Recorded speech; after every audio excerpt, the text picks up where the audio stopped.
selalu memberi obat. Assalamualaikum warahmatullahi wabarakatuh. Shalom, Om Swastiastu, Namo Buddhaya, dan salam kebajikan. Dewan Juri yang terhormat, perkenalkan kami tim dari Universitas Indonesia. Saya Melfareta selaku pembicara pertama dari tim Pro.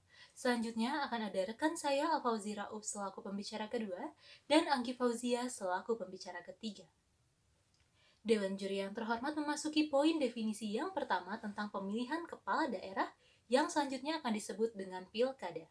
Menurut Undang-Undang Nomor 8 Tahun 2015, Pilkada merupakan sarana pelaksanaan kedaulatan rakyat pada wilayah provinsi, kabupaten, dan kota untuk memilih gubernur, bupati, dan wali kota beserta wakilnya secara langsung dan demokratis. Memasuki poin definisi yang kedua tentang New Normal. Menurut WHO, New Normal merupakan tatanan kehidupan baru pada masa pandemi COVID-19 sampai vaksin atau pengobatan yang efektif berhasil ditemukan. Dewan Juri yang terhormat berangkat dari definisi tersebut, mosi perdebatan kali ini tentang pelaksanaan Pilkada 2020 di era New Normal menjadi menarik karena melihat status quo Indonesia pada saat ini pandemi COVID-19 telah ditetapkan menjadi bencana non-alam sesuai dengan Kepres nomor 11 tahun 2020 tentang penetapan kedaruratan kesehatan masyarakat COVID-19. Selanjutnya, pelaksanaan Pilkada 2020 pun telah diatur dalam Perpu nomor 2 tahun 2020 pasal 201A ayatnya yang ketiga. Apabila nanti pada tanggal 9 Desember 2020, Indonesia masih berada di tengah pandemi COVID-19, maka pilkada ini akan ditunda ke tahun 2021. Dewan Juri yang terhormat, mosi perdebatan kali ini memiliki 3 urgensi. Pertama, masa jabatan kepala daerah telah hampir habis, sehingga akan ada proses pergantian kepala daerah melalui pilkada. Namun, apabila pilkada ini ditunda ke tahun 2021, maka sesuai dengan Undang-Undang Nomor 10 Tahun 2016 Pasal 201, posisi kepala daerah akan digantikan oleh pelaksana tugas. Namun, pelaksana tugas tidak mampu untuk membuat kebijakan yang strategis. Kedua, pandemi COVID-19 masih berlangsung, sehingga apabila mekanisme pemilihan langsung tetap digunakan, maka akan terjadi peningkatan kasus COVID-19. Yang ketiga, kondisi keuangan Indonesia sedang menurun. Apabila protokol kesehatan digunakan dalam pelaksanaan pilkada, maka pengeluaran negara akan meningkat. Maka dari itu, Dewan Juri yang terhormat, tujuan dari perdebatan kali ini adalah menemukan sebuah mekanisme yang mampu menjamin hak memilih dan dipilih dan juga hak atas kesehatan, sehingga tidak ada hak yang perlu untuk dikorbankan.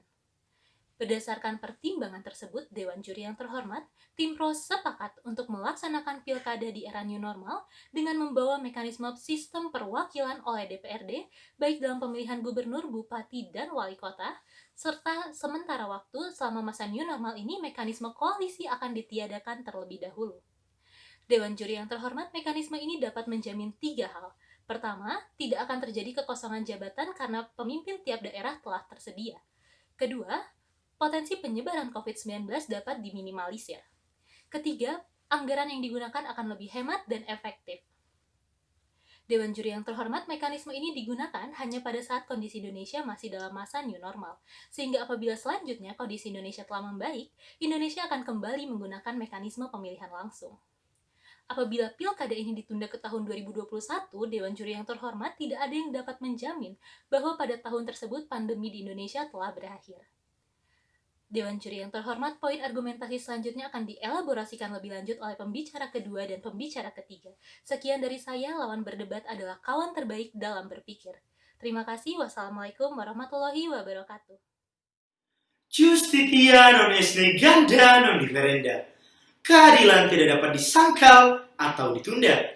Assalamualaikum warahmatullahi wabarakatuh. Shalom, Om Swastiastu, Namo Buddhaya, dan salam kebajikan bagi kita semua. Selamat siang Dewan Juri yang terhormat, rekan-rekanku dari tim Pro yang kami banggakan, serta para sivitas akademika pemerhati hukum. Perkenalkan, saya Alfauzi Rauf selaku pembicara kedua dari tim Pro yang akan bertanggung jawab dalam memberikan runtutan bangunan argumentasi dan juga solusi dalam perdebatan kali ini. Dewan Juri yang kami hormati, menurut Profesor Jimli Asyidiki, konsep demokrasi perwakilan hadir dalam menyempurnakan konsep demokrasi langsung, di mana konsep demokrasi langsung mengidamkan seluruh kegiatan rakyat dikendalikan langsung oleh rakyat, sedangkan konsep demokrasi perwakilan mengajukan pelaksanaan urusan kegiatan rakyat dikendalikan oleh sekelompok orang yang telah dikuasakan oleh rakyat untuk kepentingan rakyat itu sendiri. Sehingga Dewan Juri yang terhormat, ketika kita melihat kondisi negara Indonesia yang saat ini dilanda pandemi COVID-19 dan juga adanya desakan pelaksanaan Pilkada serentak 2020, maka konsep demokrasi perwakilan melalui DPRD menjadi mekanisme yang dapat menyempurnakan pelaksanaan Pilkada serentak 2020 yang tidak dapat dimungkinkan dilaksanakan secara langsung. Dengan demikian, Pilkada serentak 2020 tetap dapat dilaksanakan untuk mengisi kekosongan jabatan kepala daerah, mencegah persebaran COVID-19, dan juga menghemat anggaran biaya pilkada itu sendiri. Interupsi. Silahkan saudariku. Bagaimana tim Pro menyelesaikan permasalahan terkait dengan adanya kubu-kubu politik dalam Pilkada 2020 ini? Terima kasih. Adanya mekanisme pembubaran koalisi partai politik memberikan kesempatan kepada wakil rakyat untuk memilih kepala daerah yang ideal sesuai dengan keinginan rakyat tanpa ada desakan dari partai politik. Memasuki bangunan argumentasi kami yang pertama, perlu adanya perubahan Perpu demi terwujudnya kepastian hukum. Tidak terpenuhinya asas kepastian hukum dalam Perpu nomor 2 tahun 2020 yang telah diundangkan menjadi Undang-Undang nomor 6 tahun 2020 tentang pemilihan gubernur, bupati, dan wali kota, di mana pada pasal 201 ayat 3 menjelaskan bahwa pada sampai waktu pelaksanaan pilkada Indonesia masih dilanda pandemi COVID-19 akan ditunda sampai dengan pandemi COVID-19 berakhir, di mana frasa kata berakhir memberikan celah ketidakpastian hukum, di mana tidak ada jaminan kapan kemudian pandemi corona akan berakhir. Sehingga kami dari tim Pro mengusulkan alternatif mekanisme melalui pemilihan DPRD sebagai metode dalam menyelesaikan permasalahan Pilkada serentak 2020. Memasuki bangunan argumentasi kami kedua, yakni esensi DPRD sebagai wakil rakyat. Undang-Undang Dasar 1945 pasal 18 ayat 4 menyatakan bahwa gubernur, bupati, dan wali kota masing-masing sebagai kepala daerah, provinsi, kabupaten, dan kota dipilih secara demokratis. Profesor Yusril Issa Mahendra menjelaskan bahwasanya DPRD sebagai mekanisme perwakilan rakyat dalam hak politiknya tidaklah melanggar amanat konstitusi, karena dijelaskan di dalam Undang-Undang Dasar bahwa gubernur, bupati, dan wali kota dipilih secara demokratis, sehingga DPRD sebagai perwakilan tidaklah melanggar prinsip demokrasi itu sendiri. Dewan Juri terhormat, jika menelisik lebih dalam lagi, Profesor Jimli Asyidiki dalam bukunya Pokok-Pokok Hukum Tata Negara menjelaskan bahwasanya DPR dan DPRD merupakan political representation dari rakyat itu sendiri, sehingga ketika kemudian DPRD hadir sebagai wakil rakyat dalam mewakilkan hak politiknya dalam pilkada, hal tersebut tetaplah sesuai dengan amanat undang-undang. Dewan Juri terhormat, memasuki bangunan argumentasi kami yang ketiga, yakni efektivitas pelaksanaan biaya pilkada itu sendiri, di mana menurut Direktur Jenderal Bina Keuangan Kementerian Dalam Negeri Syarifuddin menjelaskan bahwa dana yang dibutuhkan untuk pelaksanaan Pilkada serentak 2020 mencapai lebih dari 15 triliun, di mana dana 15 triliun ini dapat kita gunakan untuk kepentingan lain yang lebih mendesak ketika kita menggunakan mekanisme perwakilan DPRD. Sehingga Dewan Juri terhormat melihat kondisi negara Indonesia yang saat ini terkena dampak ekonomi dari pandemi Corona 19 itu sendiri. Sehingga ketika dana 15 triliun ini dapat kita gunakan untuk urusan kepentingan rakyat, baik ekonomi dan kesehatan, akan sangat membantu bagi kondisi negara itu sendiri. Sehingga Dewan Juri terhormat, kami dari tim Pro dengan tegas, lugas, dan mantap setuju dengan adanya pemilihan kepala daerah secara serentak 2020 di era new normal melalui mekanisme perwakilan DPRD dan pembubaran koalisi partai politik. Sekian dan terima kasih. Salam konstitusi. Salus Populi Suprema Lex Esto, keselamatan rakyat adalah hukum tertinggi. Assalamualaikum warahmatullahi wabarakatuh, Shalom Om Swastiastu, Namo Buddhaya, dan salam kebajikan bagi kita semua. Dewan Juri yang terhormat, rekan-rekan berpikir yang kami banggakan, serta kaum intelektual muda pemerhati hukum yang berbahagia. Perkenalkan, saya Agi Fauzian Dandari, selaku pembicara ketiga dari Bimpro, yang akan mengelaborasikan lebih lanjut poin-poin bangunan argumentasi kami, mengapa kami mendukung mosi perdebatan pada hari ini. Dewan Juri yang terhormat, tak lupa saya ingin kembali menegaskan bahwa pilkada merupakan sebuah urgensi yang mana tidak mungkin dilakukan penundaan. Adapun alasan yang pertama adalah apabila kekosongan jabatan diisi oleh pelaksana tugas atau PLT, maka jalannya pemerintahan tidak akan optimal. Dikarenakan pada Permendagri nomor 74 tahun 2016 tidak mengatur wewenang PLT untuk mengambil kebijakan strategis tanpa adanya izin dari Mendagri. Bayangkan Dewan Juri yang terhormat. Pada kondisi force major seperti ini, yang mana membutuhkan respon pemerintah yang tepat dan tanggap menjadi terhambat dikarenakan panjangnya antrian perizinan dari 270 pemerintah daerah. Kemudian pada alasan yang kedua, apabila masa jabatan kepala daerah diperpanjang oleh pemerintah, sama saja akan menghalangi hak konstitusional para oposisi untuk mencalonkan diri. Hal ini juga berpotensi menimbulkan adanya instabilitas politik yang mana akan timbul kecurigaan, bahkan ketidakpercayaan rakyat pada pemerintah. Dewan Juri yang terhormat, izinkan saya mengelaborasikan poin-poin bangunan argumentasi yang telah disampaikan oleh pembicara kedua kami. Yang pertama, Perpu nomor 2 tahun 2020 yang telah sah menjadi Undang-Undang nomor 6 tahun 2020 tidak menunjukkan adanya kepastian hukum. Seperti yang telah kita ketahui bersama Dewan Juri yang terhormat, pasal 201A yang memuat penundaan pilkada tidak disebutkan secara merinci sampai kapan penundaan ini akan dilangsungkan. Pun apabila pilkada ini hanya ditunda hingga bulan Desember, sesungguhnya tidak berdampak signifikan terhadap kualitas penyelenggaraan pilkada itu sendiri.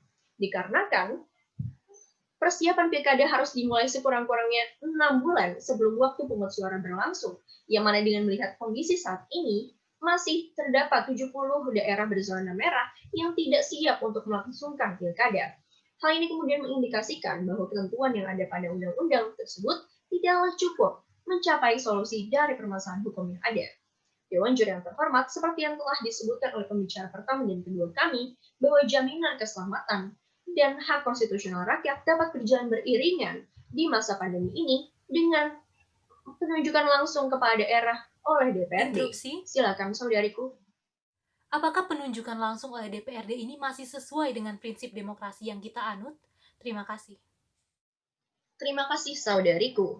Demokrasi Pancasila sejatinya merupakan demokrasi yang mengutamakan musyawarah mufakat tanpa oposisi, yang mana ide-ide yang paling baiklah yang akan diterima, bukan hanya berdasarkan pada suara terbanyak. Dengan demikian, menunjukkan langsung kepala daerah oleh DPRD sebagai suatu ide yang baik tidak bertentangan dengan prinsip demokrasi. Dewan Juri yang terhormat serta rekan-rekan berpikir yang kami banggakan, keterlibatan DPRD dalam penetapan kepala daerah merupakan suatu momentum untuk menilai kadar keterwakilan DPRD sebagai wakil rakyat. Kadar keterwakilan ini akan melihat tingkat sensitivitas legislatif terhadap persoalan-persoalan rakyat. Oleh sebab itu, DPRD sebagai ihwalnya wakil rakyat tidak dapat dibatasi. Demikian pula dalam hal suksesi, yaitu penetapan kepala daerah. Dewan Juri yang terhormat, anggaran yang ada lebih baik untuk dialokasikan dalam penanganan COVID-19, mengingat masih banyak daerah yang membutuhkan suntikan dana. Telah disampaikan oleh pembicara kedua kami, bahwa penyelenggaraan pilkada langsung menelan biaya hingga mencapai 15 triliun rupiah. Angka yang sangat fantastis sekaligus kontradiktif di tengah kondisi ekonomi negara pada masa pandemi ini. Mengingat lagi, pemerintah tengah mengalami pelebaran defisit hingga mencapai 405 triliun rupiah untuk mengatasi krisis ekonomi. Maka alangkah lebih baiknya anggaran pilkada dialokasikan untuk penanganan COVID-19 hingga wabah ini tuntas. Dewan Juri yang terhormat, kami dari Tim Pro juga membawa mekanisme lanjutan, yaitu dengan yang pertama, membentuk Perpu yang menghendaki pemilihan kepala daerah dipilih langsung oleh DPRD, dan yang kedua, memastikan pilihan perwakilan tetap merupakan kepala daerah yang berkualitas, dengan memberhentikan mekanisme koalisi untuk menghindari politik balas budi. Dengan demikian, melalui argumentasi dan mekanisme yang kami bawa, kami sebagai Tim Pro meyakini dapat menyelesaikan berbagai permasalahan, seperti terpenuhinya kepala daerah, keselamatan rakyat yang terjamin, optimalisasi esensi fungsi dari DPRD, dan alokasi anggaran yang tepat. Maka dengan ini, kami menyatakan dengan tegas dan mantap bahwa kami mendukung pelaksanaan pilkada di era new normal. Sekian dan terima kasih. Assalamualaikum warahmatullahi wabarakatuh. Shalom, Om Santi Santi Santi Om.